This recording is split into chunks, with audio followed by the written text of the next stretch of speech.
आत्मा मात्र शरीर की संचालक शक्ति नहीं, यह तो धरती पर मेरा तुम्हारा साथ है।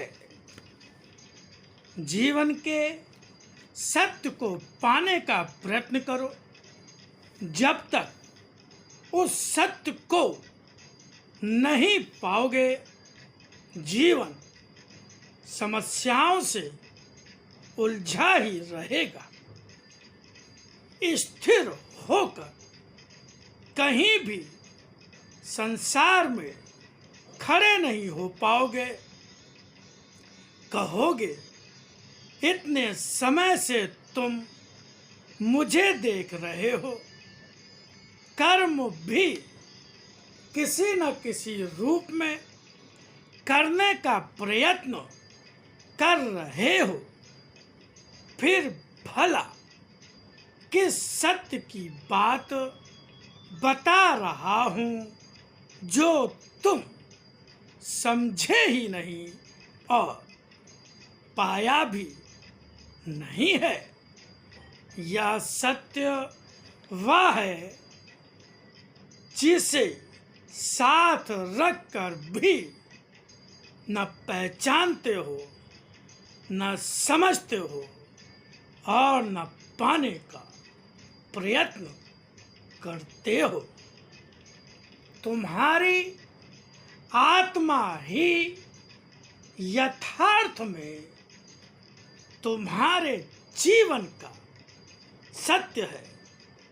शरीर तो असत्य है ही, मगर तुम सत्य से नहीं, असत्य अर्थात शरीर से प्रेम करते हुए शरीर के सारे सुख, ऐश्वर्य और संपन्नता को लाने के लिए ही जूझे रहते हो। शरीर और आत्मा अर्थात असत्य और सत्य, इनमें से किसे पहचाने और किसे पाने के भ्रम में लगे रहते हो, यह भी जानते हो। तुम्हारी पहचान भी तुम्हारी आत्मा से कभी नहीं हुई, केवल शरीर से ही पहचान बनाए रखते हो।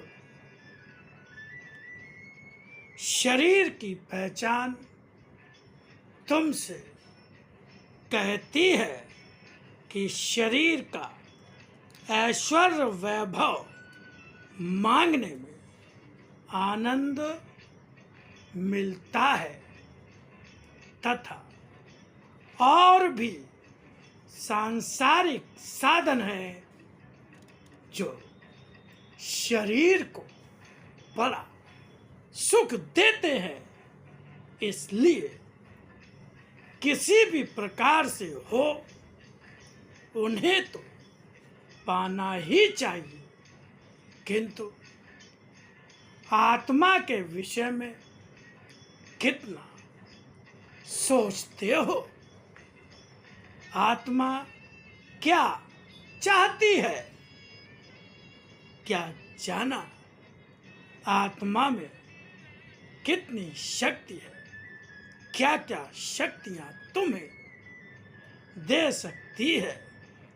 या यह कि आत्मा ही केवल क्षय नहीं होगी, समाप्त नहीं होगी, शेष संसार की हर वस्तु नष्ट हो ही जाएगी। आत्मा का बल ही तुम्हारे शरीर को चलने फिरने और बोलने व सुख भोगने दे रहा है। आत्मा की शक्ति से मनुष्य संसार की हर शक्ति से जीत जाता है। आत्मा की शक्ति ही वह शक्ति है जो नेत्रहीनों को भी दृष्टि दे देती है।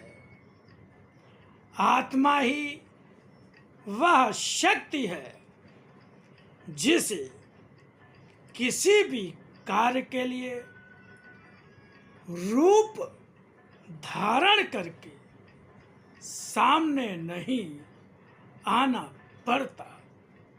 अगर यह सब कुछ जानते होते तो संसार में किसी भी कारण से भय नहीं करते।